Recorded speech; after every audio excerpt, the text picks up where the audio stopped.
Governador Márcio França, mais uma vez conosco, e eu queria que o senhor continuasse a sua primeira resposta falando sobre não só a condição do Brasil, mas também a condução da pandemia aqui em São Paulo. Bem, de maneira geral, foi tudo muito ruim, né? Se lembrarmos que aqui no Brasil, praticamente toda a pandemia entrou por um único espaço físico, que foi o aeroporto de Cumbica, era evidente que todo mundo que tinha experiência sabia que tinha que ser feito um fechamento, um bloqueio por Cumbica. Levaram muitos meses para fazer isso, né? Passou praticamente um ano, produziram carnaval, erraram e acertaram, foram e voltaram com relação a medidas de trânsito, enfiaram mais gente nos mesmos ônibus, lotaram os ônibus, né? E não conseguiram ter nada criativo, né? Portanto, assim, do ponto de se a pandemia, o centro da pandemia no mundo é o Brasil, o centro da pandemia no Brasil é São Paulo. E isso, claro que reflete um pouco dessa inexperiência, uma certa briga que fizeram, misturando política eleitoral do futuro de 2022 para as eleições agora, tentando faturar em cima desse fato, né? Então, eu teria feito coisas diferentes. Agora que a porta está arrombada, está tudo muito difícil, né? Nós já estamos com casos assim, não há ninguém que eu conheça que não tenha perdido um parente, ou um amigo, ou um vizinho, todo mundo praticamente está convivendo com isso, né? Nós temos que tentar amenizar. E aí a primeira coisa, como eu tinha dito durante a campanha, nós temos que evitar a fome. As pessoas topam fazer lockdown, ficar parados, enfim, mas desde que tenha algum tipo de renda. A renda que tem hoje não dá, não é suficiente. Muitas pessoas não têm nem o que comer. Então, o governo do estado e as prefeituras têm que contribuir. Se o governo federal está dando lá 150, 200, podia ter sido 600, né? Que é o que a gente acha que devia ser o certo. As outras, prefeitura e governo do estado, podem complementar essa renda com cartão que fosse utilizado apenas no bairro da pessoa beneficiada, né? Para ela poder se deslocar menos. E da onde viria esse dinheiro? Eu tenho sugerido uma ideia, que é a antecipação de impostos, né? Para quem tem algum tipo de dinheiro guardado, que não é muita gente, mas é bastante dinheiro, nós poderíamos antecipar, evidentemente com lei, o IPTU, o IPVA, dos anos de 22, 23, 24, para agora, com desconto, para que as pessoas pudessem pagar e ter algum tipo de vantagem com isso e, em troca disso, você usar esse recurso agora. Aí todo mundo pergunta, mas e lá na frente não vai faltar? Vai faltar, mas a vantagem é que o momento mais grave será agora, esses próximos meses. Eu tinha alertado que nós teremos manifestações, quebra-quebra, enfim, pessoas entrando em mercado para poder comer, porque ninguém vai passar a humilhação de ver um filho passando fome. Isso não vai acontecer. Nós vamos ter, a tendência é agravamento, né? Então, é a sugestão que eu dei como maneira, mas vacinar os policiais, vacinar guardas municipais, vacinar os transportes coletivos, vacinar os motoristas de aplicativo que entregam as comidas, vacinar os policiais civis, mas, enfim, vacinar quem está na linha de frente primeiro, né? E, naturalmente, seria o ideal. Pergunta agora de José Maria Trindade, de Brasília. Zé Maria. Salve. Muito bom dia, governador. Um prazer falar com o senhor. Governador, é chato tocar nesse assunto política Covid, mas é necessário discutir e analisar.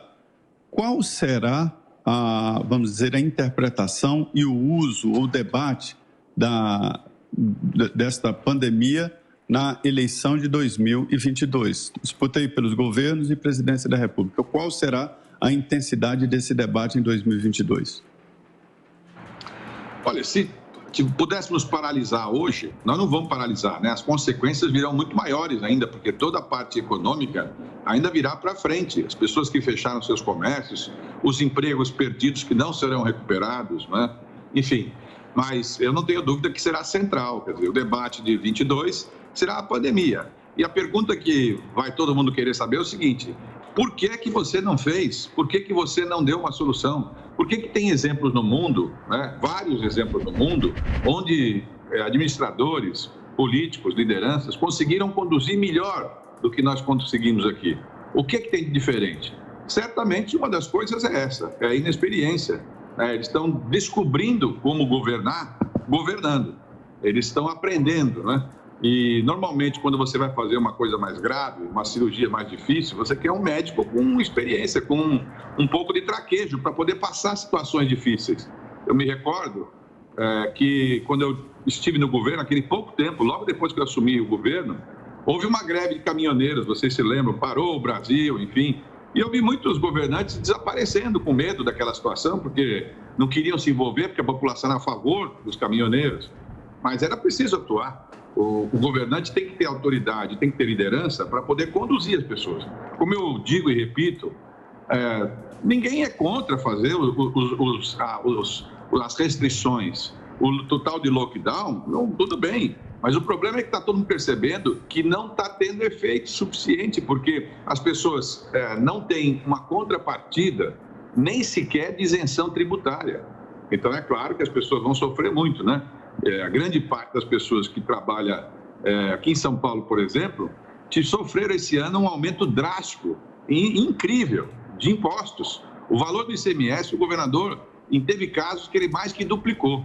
Venda de automóveis usados aumentou 213% o imposto. Não é crível, não é lógico que você aumente imposto no meio de uma pandemia, com uma situação dessa gravidade, não é? Então, enfim, eu acho que será central o debate no ano que vem. A gente pega as pesquisas, já refletem isso, né? O desgaste astronômico aqui do governador Dória, mas tem desgaste para todo mundo. Sobrou para mim, para o presidente da República, sobra para os prefeitos, quer dizer, é só você abrir em qualquer cidade e você vê as pessoas protestando na porta da prefeitura, desesperados, porque a pessoa construiu o seu comércio, mandar embora um funcionário. No ano passado, havia uma compensação, lembra-se? Aquele adiantamento do seguro-desemprego, as pessoas podiam suspender contratos. Esse ano não foi feito isso. Então, o empresário não tem como pagar o salário e também não tem como demitir, porque para demitir tem que pagar, tem que indenizar, né? Então, criou uma maneira de pressionar a pessoa contra um canto sem solução. E certamente será o tema central dos debates do ano que vem. Agora, governador, mesmo neste momento em que São Paulo está à beira praticamente do colapso, o senhor acredita que o fechamento imposto pelo Plano São Paulo poderia ser diferente? Menos comércios fechados, alguns mais abertos, e acha que essa ideia do mega feriado é boa? Não acho nada boa, acho tudo errado. Acho que eles deviam fazer, espaçar as aberturas em horários diferentes. Por exemplo, mercados abrem das 8 às 9, cabeleireiro das 11 às 3 da tarde, às 9 da tarde. Ou seja, espaçava o comércio, tentava fazer em horários distintos. Como que uma pessoa vai ficar 2, 3 meses, 4, sem poder vender nada para ninguém? Não é isso. Acaba sendo uma tal da lei que as pessoas não cumprem. Você pode passar pela rua, você vê, as pessoas ficam com meia porta, tentando vender. Aí, para poder esconder, entra com a pessoa para dentro do negócio e entra outro, escondido. Quer dizer, não é possível assim. E para aqueles que tiverem que fechar tudo mesmo, por exemplo, um evento, barzinho, coisas que podem ser show musical, enfim, esses têm que ser ajudados financeiramente, não tem outra saída. O Estado tem que ajudar. Nessa hora que a gente vê a importância, né, de um sistema único de saúde, dos sistemas que a gente tanto defendeu, né, de organização de recursos públicos. Né? Se não é o recurso público nessa hora, como é que a gente vai exigir que o Sírio-Libanês ou que o Einstein possam fornecer a internação para as pessoas? Eles agora estão pleiteando. Você se interna num hospital desses famosos e eles estão pleiteando vaga dos públicos, porque não tem mais vaga. Né? Então, eu penso que, claro, não adianta voltar no tempo.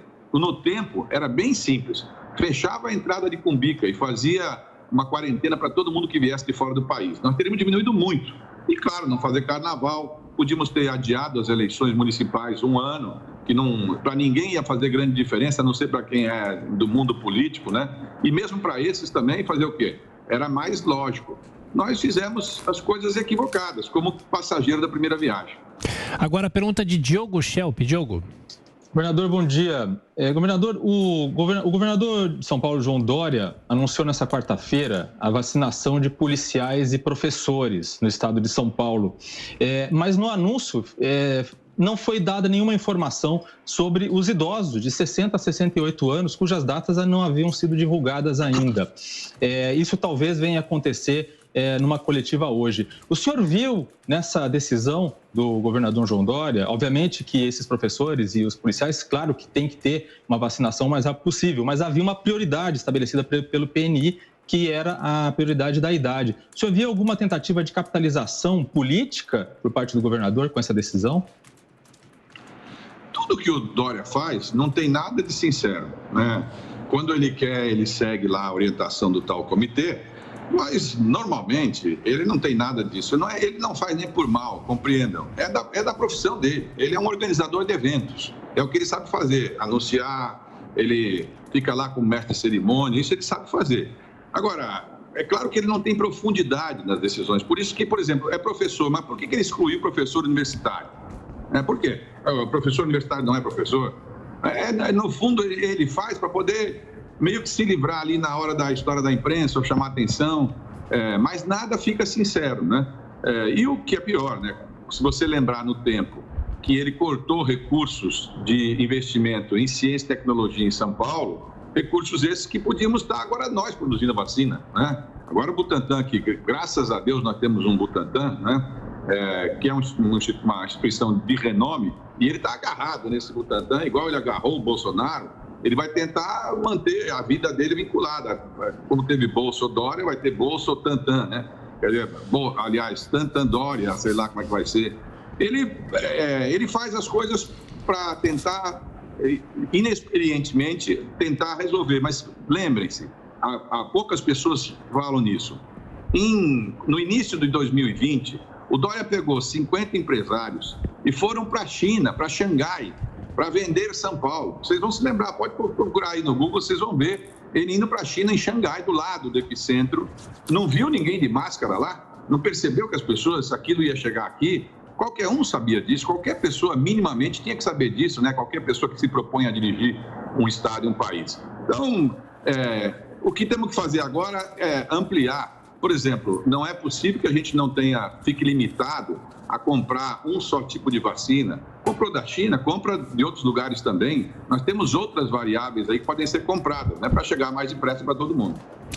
Ex-governador Márcio França, do PSB, mais uma vez obrigado pela atenção e gentileza com os ouvintes e espectadores da Jovem Pan. Até a próxima. Muito obrigado, um abraço para vocês. Boa sexta-feira. Se puderem, fiquem em casa. Saúde para todo mundo. É isso, saúde. Obrigado.